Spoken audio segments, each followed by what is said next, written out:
Member of Parliament and former Minister Sri Prakash Javadekar ji, former Minister Dr. Eric Solem, founder director of Green Tier Foundation Dr. Rajendra Sande, Vice Chancellor Dr. Professor Gusai, Dr. Sahasrabuddhe, other distinguished guests, greetings everyone. I'm extremely delighted to speak to you today. I thank Dr. Sande for asking me to say a few words and also congratulate all universities which have agreed to be a part of this noble goal of creating 75 net zero campuses in India. UNESCO has been associated with Smart Campus Cloud network of Green Tier Foundation for the past several years. I know Dr. Sande when he was working here in Paris as the director of and also guiding Montreal Protocol for UNEP. What has attracted UNESCO's attention to SCCN is the relevance of its model that helps in creating much needed capacities for SDGs and climate change at a university, which are in fact the breeding grounds for future leaders.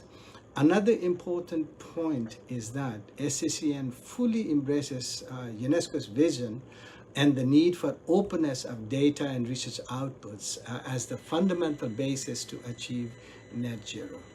SCCN doesn't only refer to achieving a balance between the amount of greenhouse gases emitted into the atmosphere, but it also involves reducing emissions and enhancing removal through actions like renewable energy, adoption, carbon capture, and reforestation, among many other efforts that it promulgates. Such processes must utilize open access resources that provide reliable data on emission, energy consumption, and renewable energy adoption.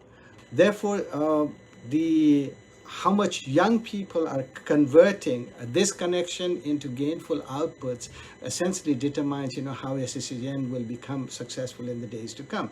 SCCN is not only successful as it connects, but at the same time, it also aims at changing their way of utilizing information.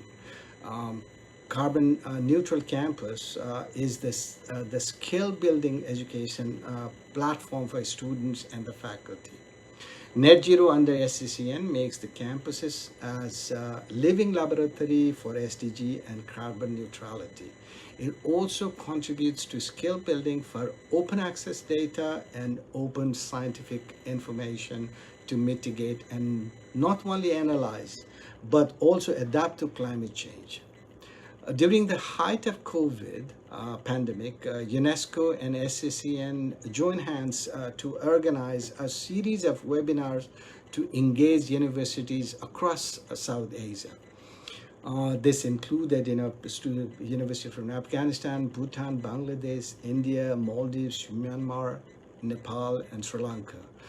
And all we're trying to create awareness about the importance of openness of data, primarily for climate change. The webinars were attended by nearly 1,000 young people from the region who urged countries to put access to open data on top of their priority list in accelerating the implementation of SDGs and climate action. Our effort was then shared during COP27, where we asserted that digital technologies have a special role to play to ensure openness for everyone. We also argued that growing popularity has confirmed dividend in AI must be looked from the sphere of openness as well. Universities must look into data empowerment and openness should they want to achieve net zero. While dealing with data, the first issue is to ask how access to data is necessary for digital inclusion at universities, both in terms of connectivity and the availability of pertinent and useful data. The second issue that we dealt was to examine what is the level and sphere on the understanding of data of different stakeholders, particularly those that are committed to make universities net zero. The third issue was to understand how the data ownership is defined and established at universities. Perhaps universities may not be willing to share this data to the wider netizens. So digital inclusion for both individuals and communities is extremely important. This issue invokes the use of data privacy legislation and other tools. Data empowerment can also assist people in understanding their rights and taking action to protect their personal information, or best yet, allow the best use of their data. The fourth and final issue is multi-stakeholderism. This is extremely important as data-driven activities such as online learning or getting involved in social media all requires several stakeholders to be part of it. Digital inclusion necessitates that stakeholders taking part in data-driven activities are aware of this. Data empowerment can therefore assist in comprehending the worth of the data and in learning how to participate in these activities in a secure and knowledgeable manner. These issues can't be properly dealt with unless students are put on the helm of this initiative.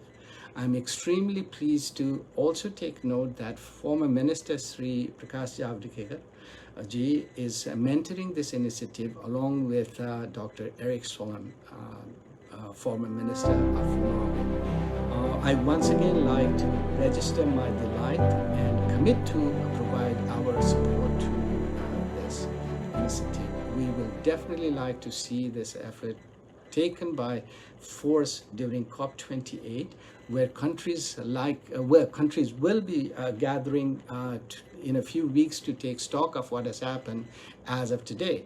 We will be there asking this question: how open were you in sharing data, and how open were you in involving universities in the pursuit to address climate change and to prepare a net zero society? Thank you very much.